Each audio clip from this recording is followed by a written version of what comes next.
Are you looking for a fun dessert that you can make with your kids this Halloween season? I'm going to show you how to make some cute owl cupcakes. Let's get started.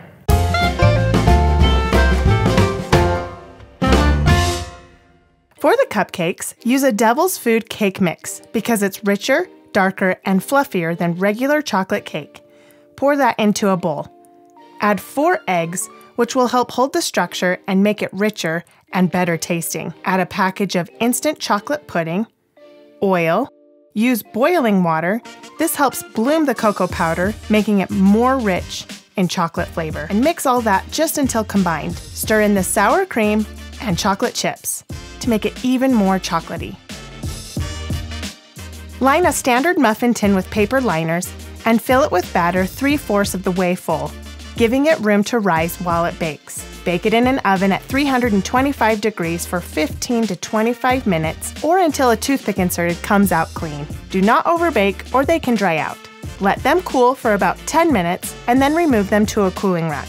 For the frosting, add softened butter to a bowl and mix with the powdered sugar, vanilla, and milk until smooth.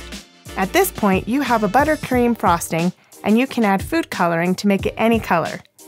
If you want it to be chocolate like we do, add cocoa powder. Using a knife, or you can use a piping bag and tips, frost the cupcakes.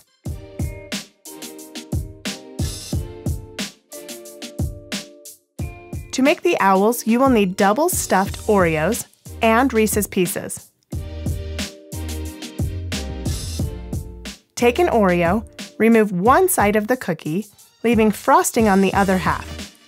Using the frosted cookie, place 2 cookies on the cupcake, and then add a brown Reese's Pieces to each cookie for the pupils.